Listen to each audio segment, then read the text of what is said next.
الله أكبر الله أكبر بسم الله الرحمن الرحيم السلام عليكم ورحمة الله وبركاته.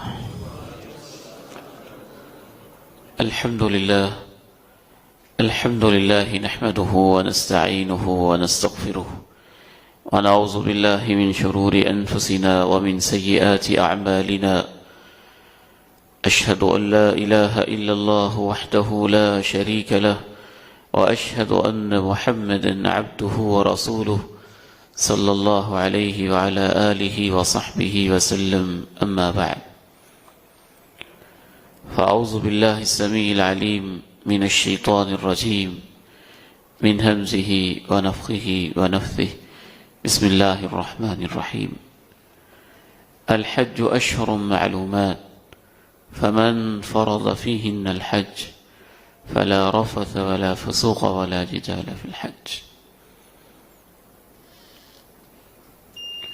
وقال سبحانه وتعالى: وأذن في الناس بالحج يأتوك رجالا وعلى كل ضامر يأتين من كل فج عميق. وقال سبحانه وتعالى: إن الصفا والمروة من شعائر الله. انتہائی قابل احترام بھائیوں، میرے نوجوانوں اور عزیزوں، قابل تکریم بزرگوں، معززات ماؤں، بہنوں اور بیٹیوں، حج بیت اللہ، اس کی کیا فلسفی ہے؟ کیا اس کے مقاصد و اہداف ہیں؟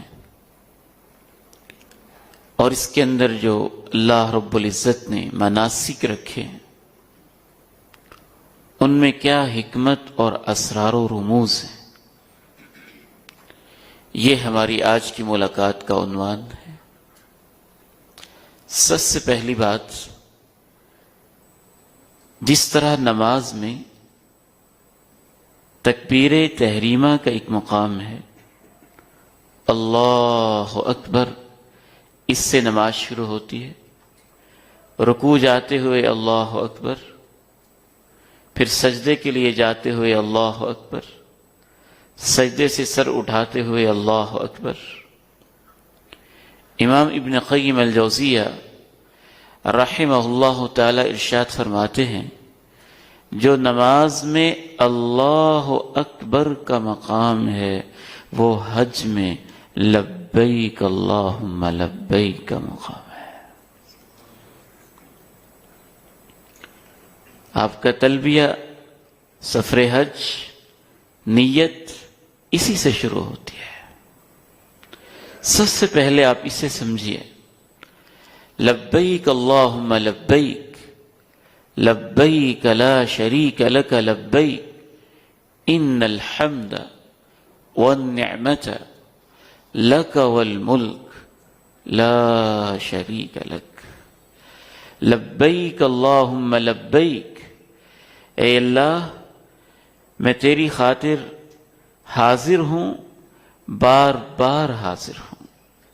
لبیک اللہم لبیک، اے اللہ میں پھر حاضر، میں پھر حاضر۔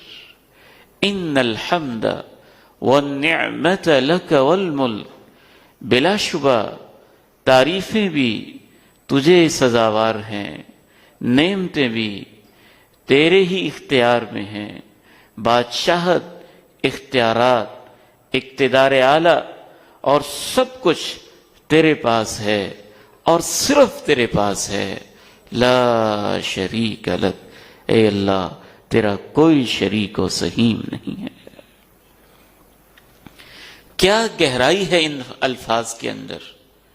کچھ دیر کے لیے ہم نے اس پہ رکنا ہے اور آپ نے میرے ساتھ مل کے اس کے غور و فکر کرنا ہے۔ سب سے پہلی بات، لبیک اللہم لبیک، میں حاضر، میں حاضر، بار بار حاضر۔ یہ اس وقت کہا جاتا ہے جب کوئی آپ کو بلائے، اٹینڈنس لے، حاضری لگائے، فلاں شخص فلاں شخص اللہ رب العزت نے اپنے گھر کی زیارت کے لیے آپ کو انویٹیشن کارڈ بھیجا ہے. اے میرے بندو، آؤ نا، دور دراز کے مقام سے چل کے میرے خلیل ابراہیم اور اس کے فرزند اسماعیل نے جو میری عبادت کے پہلے مرکز اور بیت اللہ کی بنیادیں کھڑی کی تھیں، ان کی آ کے زیارت کرو. آپ خود نہیں جا رہے، تلبیہ آپ کو یہ پیغام دیتا ہے کہ آپ کو کسی نے بلایا ہے اور آپ حاضری لگوانے جا رہے ہیں. لبیک اللہم لبیک لبیک لا شریک لک لبیک ان الحمد والنعمت لک والملک لا شریک لک وَأَذِّن فِي النَّاسِ بِالْحَجِّ. اے میرے ابراہیم، لوگوں میں اعلان کر دیجئے کہ وہ قصد کریں، آئیں اس بیت اللہ کی زیارت کریں. آپ کو انویٹیشن مل گئی، دعوت دے دی گئی، اور آپ نے اس کے اوپر لبیک پکارا. اے مولا کریم، اے رب عظیم، میں حاضر ہوں، بار بار حاضر ہوں. کبھی بھی آپ نے یہ نہیں سوچنا کہ پیسے کے بل بوتے پہ، دولت کی بنیاد پہ، یا اپنی خاص ہمت اور اپنی خاص استعداد کی وجہ سے حج ہوتا ہے. بیت اللہ کے پڑوس میں مکہ ٹاور کے اندر رہنے والا، 25 سال سے ملازمت کرنے والا ایک ایسا بد نصیب انسان، اس کے کلیگ نے مجھے اس کی کہانی سنائی کہ 25 سال سے مکہ ٹاور میں ملازمت کرنے والا ہے، لیکن 25 سال میں ایک دفعہ بھی حج کی توفیق نصیب نہیں ہو سکی ہے. لبیک اللہم لبیک. اے اللہ، تو نے مجھے بلایا تو میں حاضر، بار بار حاضر، بار بار حاضر. لبیک. پھر حاضری کے لیے بہت سارے الفاظ ہیں. نعم، حاضر، جائی. اے اللہ، میں آ رہا ہوں، میں حاضر ہوں، میں موجود ہوں. جو محبت، جو شوق، جو رونق، جو گہرائی، جو گرائی، جو الفت، جو چاہت لفظ لبیک کے اندر پائی جاتی ہے، دنیا کے اور کسی لفظ کے اندر نہیں پائی جاتی. امام ابن قیم الجوزیہ رحمہ اللہ لکھتے ہیں، امرأۃ لبہ، وہ عورت جو اپنے شوہر سے بڑی محبت کرتی ہو اور شوہر اپنی بیوی سے محبت کرتا ہو، اس جوڑے کے لیے لبہ کا لفظ استعمال ہوتا ہے. لبیک کے اندر یہ مفہوم پایا جاتا ہے، اے اللہ، کسی کے کہنے پہ نہیں، کسی کے ڈنڈے کے زور پہ نہیں، کسی جبر اور پریشر پہ نہیں.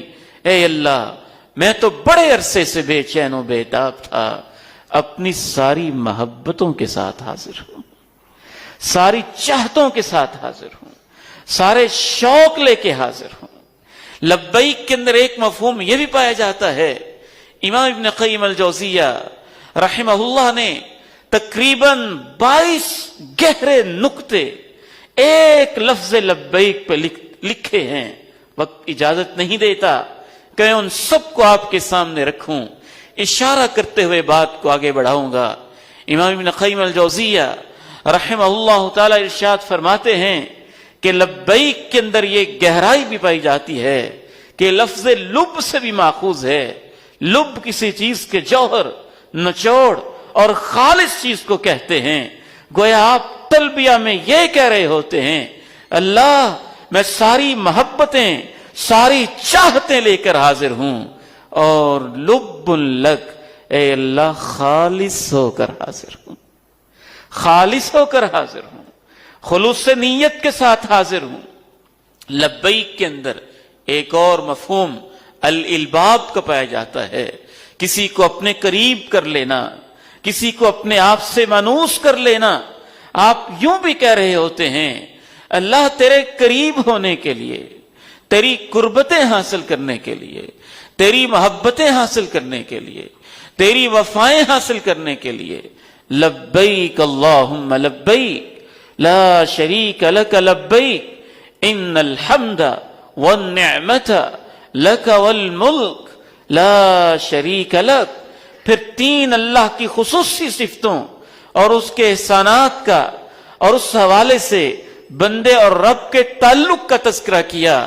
ان الحمد سب تعریفیں بھی تیری، والنعمہ سب احسانات بھی تیرے، والملک سارا اقتدار ساری بادشاہت بھی تیری، لا شریک لک صرف تیری، تیرے علاوہ کوئی تیرا شریک اور سہیم نہیں ہے.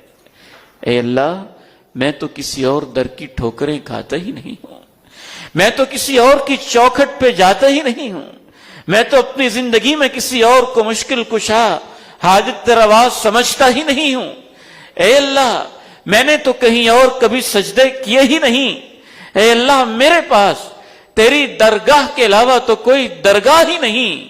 لبیک اللہم لبیک لا شریک لک لبیک ان الحمد والنعمہ والملک لک لا شریک لک. اس میں اور غور کرتے چلے جائیے. آپ جب بھی اللہ آپ کو توفیق دے عمرہ شروع ہو اور عمرے کا احرام شروع ہو جائے اور اسی طرح سے حج کا احرام آپ باندھ لیں، فوری طور پہ یہ پکارنا شروع کر دیں. جس قدر زیادہ آپ لبیک کہتے جائیں گے آپ کے حج کے ثواب میں اضافہ ہوتا جائے گا. آج فتن کا دور ہے، آزمائشوں کا دور ہے. بیٹھتے ہی آپ کی سیٹ کے سامنے ایک سکرین لگی ہوئی ہے، آپ کے پاس ساری آپشنز موجود ہیں. آپ کیا سننا چاہتے ہیں، کیا دیکھنا چاہتے ہیں، کیا ویڈیو چاہتے ہیں، کیا تلاوت چاہتے ہیں، کیا چیز چاہتے ہیں. میں آپ کو یہ ریکمینڈ کروں گا ایک بندہ فقیر کے طور پر کہ آپ سب کچھ سے بے نیاز ہو کے یوں اپنی نگاہوں کو جھکا کے اللہ کی عدالت میں اپنے آپ کو حاضر کر کے اور یوں سمجھ کے کہ ایک عظیم ہستی نے بلایا ہے. لوگوں کو اس پہ مان نہیں ہوتا کہ M P A, M N A, minister, P M, C M, president فلاں شخص نے بلایا ہے.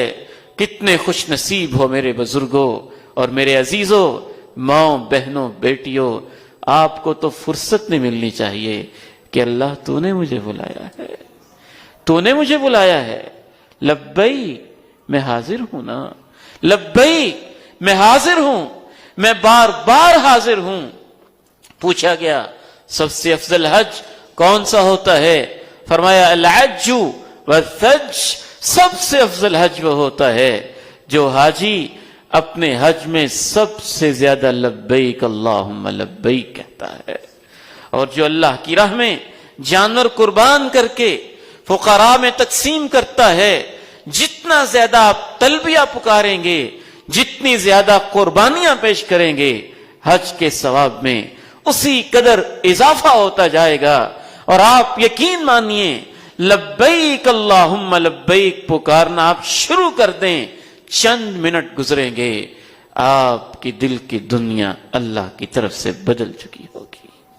گپ شپ چھوڑ دیں، ادھر ادھر کے خیالات، ادھر ادھر کے دھیان سب کچھ چھوڑیں.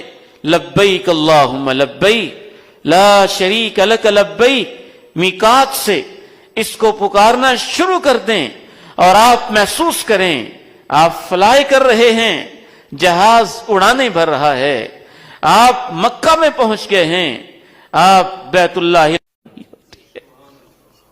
ما من ملب یلبی الا ولب من عن یمین من شجر او حجر او مدر حتی تنتہی الارض من ہا ہنا وہا ہنا. جب بھی کوئی لبیک پکارنے والا لبیک پکار رہا ہوتا ہے، مشرق سے لے کے مغرب تک روئے زمین کے سارے کچے اور پختہ مکانات اور اس کرۂ ارضی کے سارے درخت بھی اس عازمین حج کے ساتھ اور ان عازمین حج کے ساتھ لبیک اللہم لبیک پکار رہے ہوتے ہیں. آپ تنہا نہیں ہوتے ہیں، آپ اکیلے نہیں ہوتے ہیں، پوری کائنات آپ کے ساتھ ہوتی ہے. پھر آپ نے اپنے کپڑے بدل دیے، لباس تبدیل کر دیا، آپ نے اپنا مقامی کلچر، مقامی ثقافت، قومی لباس، قومی شناخت سب کچھ ختم کر دیا. کفن کی 2 چادریں آپ نے پہن لی. لباس اتارنا بھی ایک معنی رکھتا ہے. کفن جیسی 2 چادریں پہننا بھی ایک معنی رکھتا ہے. اور سب انسانوں کا لباس ایک جیسا ہو جانا اور انسلا ہو جانا یہ بھی ایک معنی رکھتا ہے. یہ ایرانی ہے، یہ ترانی ہے، یہ افغانی ہے، یہ ترکستانی ہے، یہ امریکی ہے، یہ یورپین ہے، یہ پاکستانی ہے، یہ عربی و ہاشمی ہے.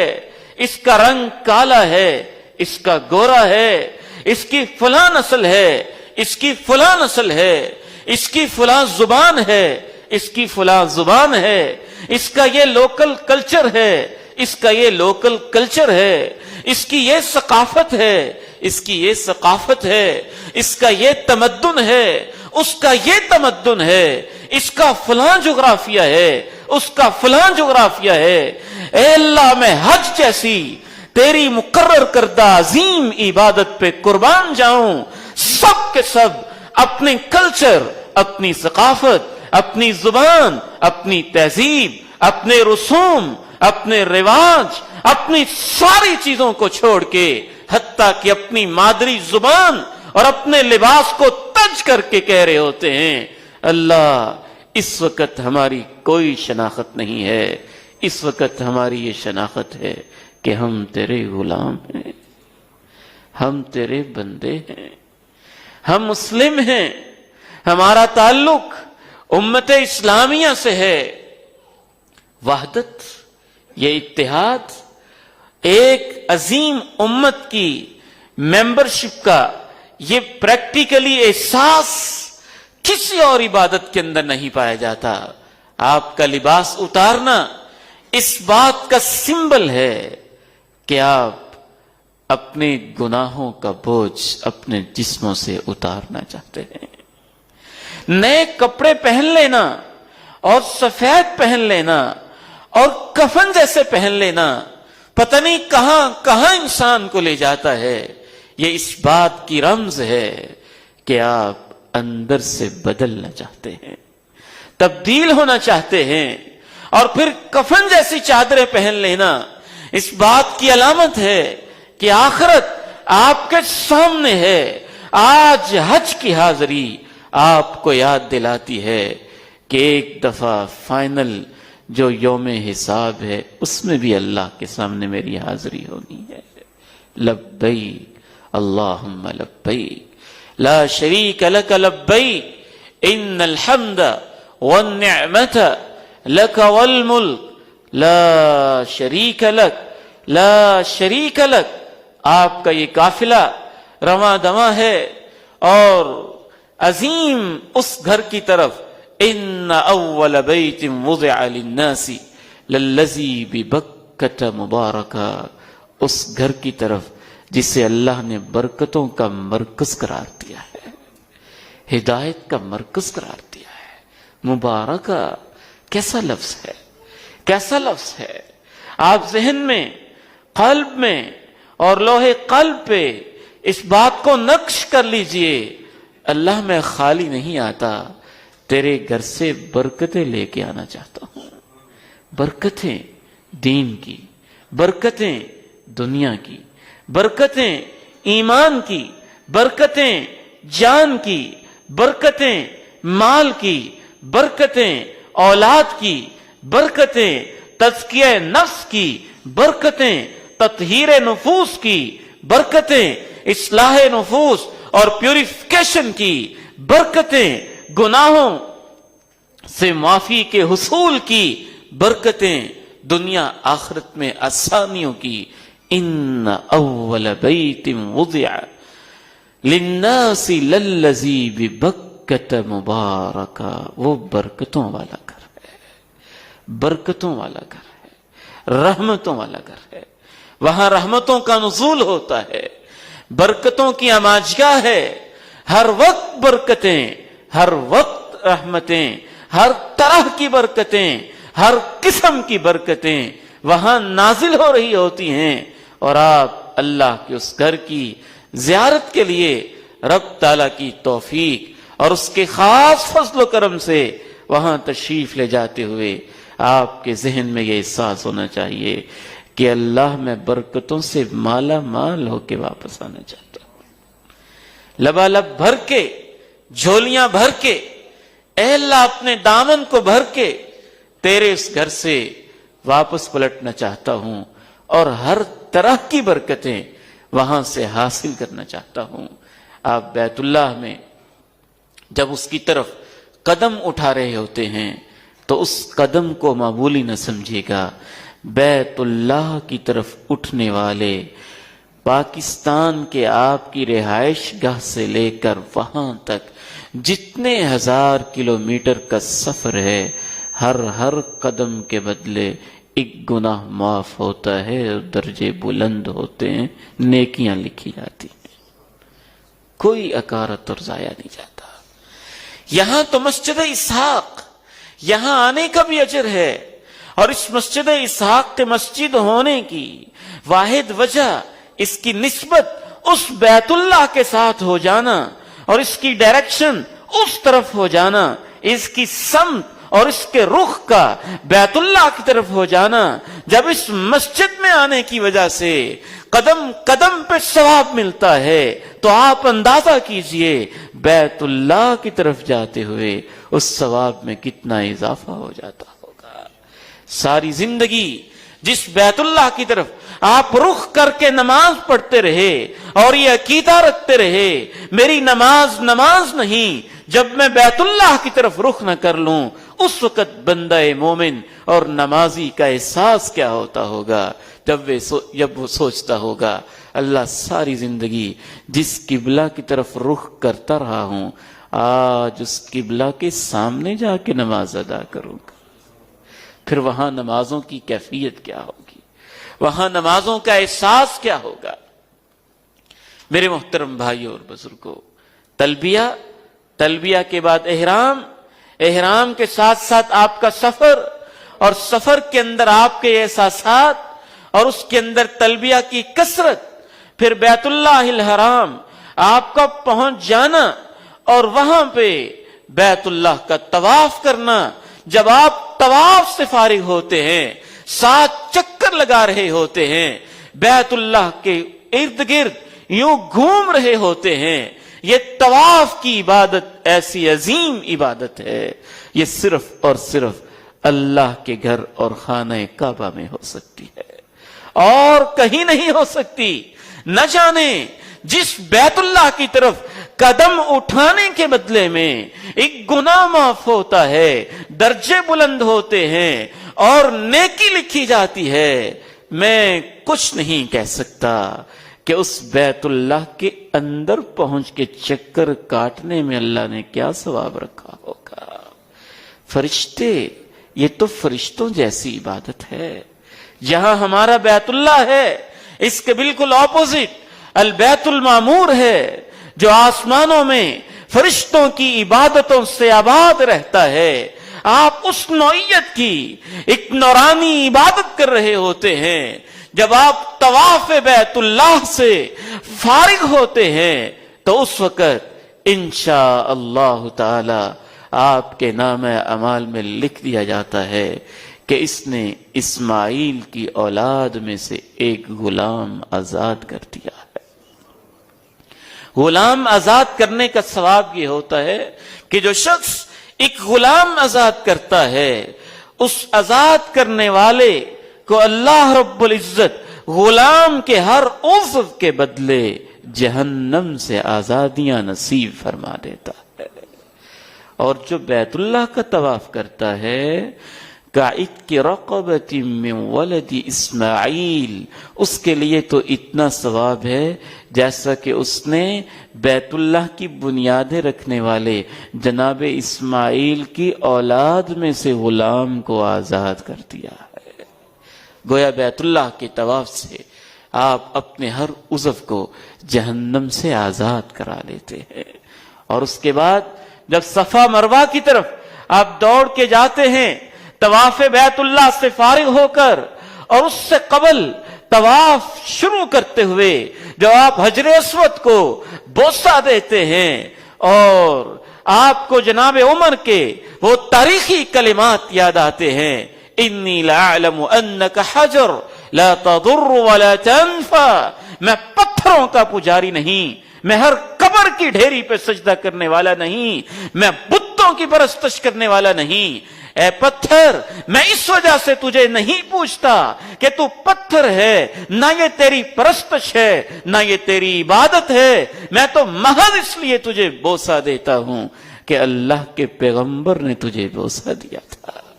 تو کوئی نفع نقصان کسی حوالے سے کسی نفع نقصان کا مالک نہیں ہے۔ کیسا عظیم تاریخی جملہ تھا۔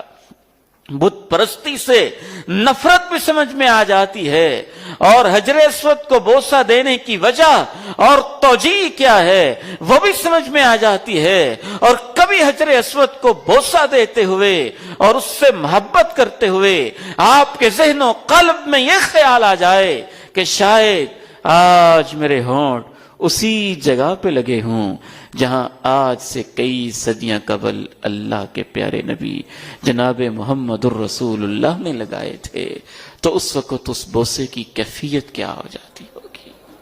بیت اللہ الحرام وہ جگہ ہے جہاں اللہ کے اکثر انبیاء طواف کرتے رہے، آپ کو دکھایا گیا، آپ نے دیکھا اور بتایا، میں نے جناب موسیٰ کو یوں کرتے ہوئے دیکھا، میں نے جناب عیسیٰ کو یوں کرتے ہوئے دیکھا، بلکہ بعض مشاعر کے بارے میں تو آپ نے بڑی عظیم عظیم باتیں ارشاد فرمائیں۔ امام غزالی رحمہ اللہ نے ایک اور بات لکھی ہے کہ جب حجر اسود پہ آپ یوں ہاتھ رکھتے ہیں یا اس کو بوسہ دیتے ہیں تو وہ کہتے ہیں، یہ حدیث نہیں، ان کی فیلنگز ہیں، وہ کہتے ہیں کبھی کبھی مجھے یوں محسوس ہوتا ہے کہ جنت سے آیا ہوا پتھر ہے، آپ اس کی علامت سمجھ کے گویا اللہ سے کوئی وعدہ کر رہے ہوتے ہیں۔ اللہ میں بھی جنت سے اتارا گیا اور یہ بھی جنت سے اتارا گیا، میں گناہگار خاکی آدم اور یہ پتھر جیسی مخلوق، اے اللہ جب اس کو آدم کے بیٹوں کے گناہوں نے سیاہ کر دیا ہے تو جو میں نے گناہ کیے ہیں میرے دل کو میرے گناہوں نے کتنا سیاہ کر دیا ہوگا۔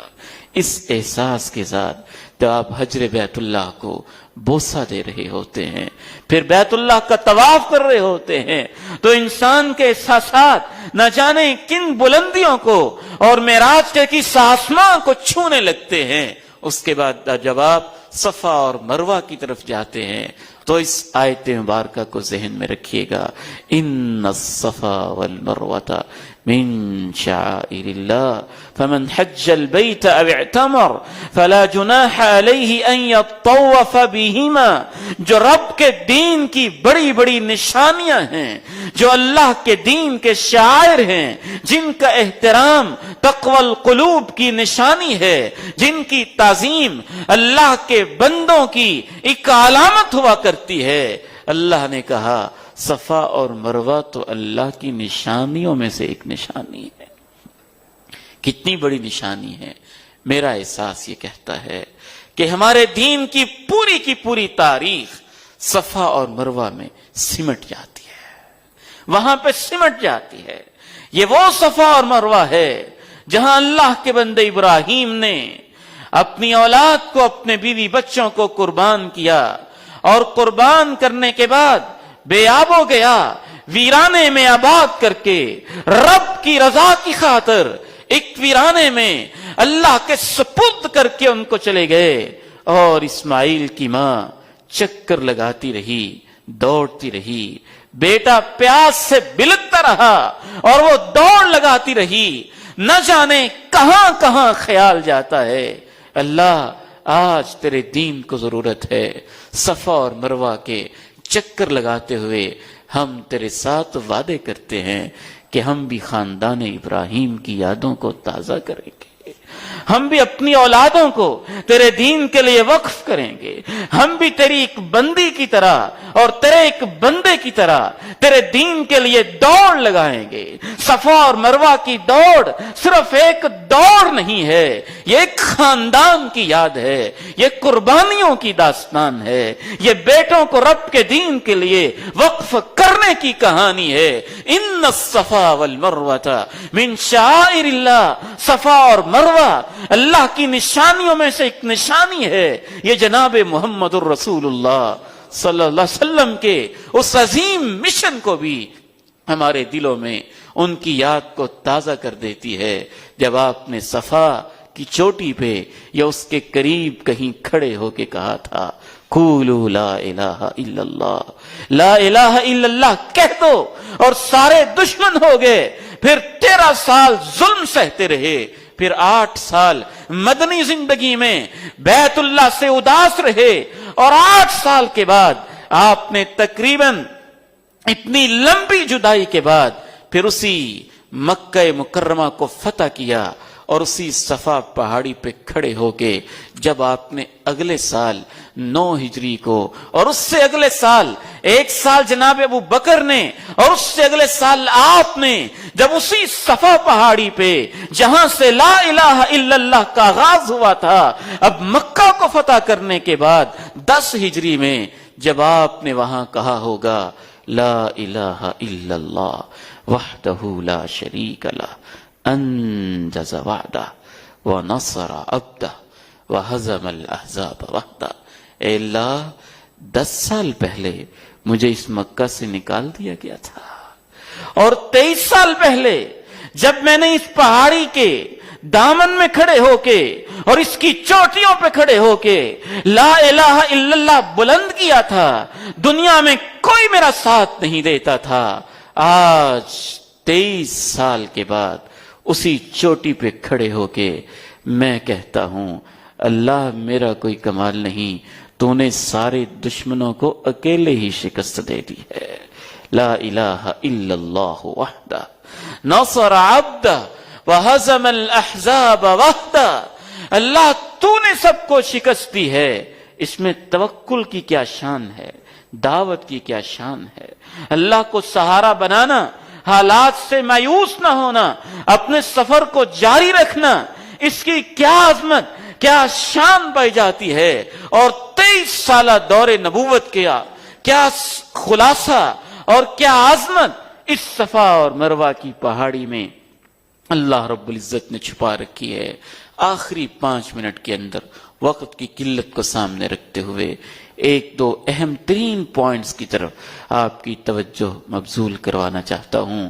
جب آپ حج کے دن کا آغاز کرتے ہیں تو حج کے ایام میں آپ کا بیس کیمپ ہوتا ہے میدان مینا۔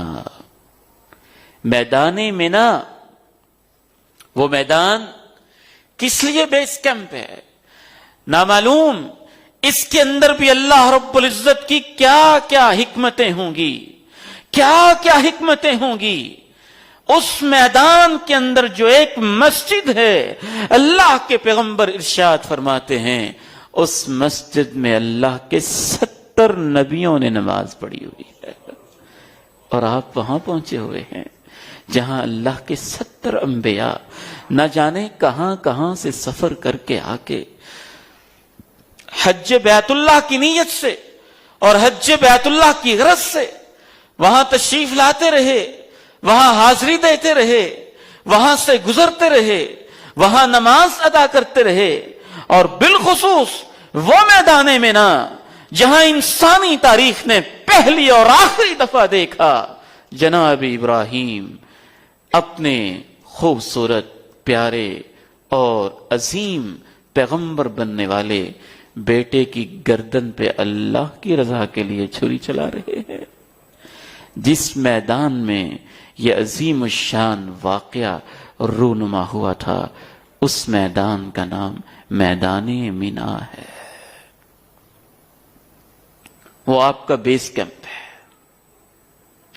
اس میں آپ کا احساس کیا ہونا چاہیے کہ جناب ابراہیم نے اپنے بیٹے تک کی قربانی دے دی، اور آپ ایک سگریٹ کی قربانی نہیں دے سکتے، ایک اس سنت کو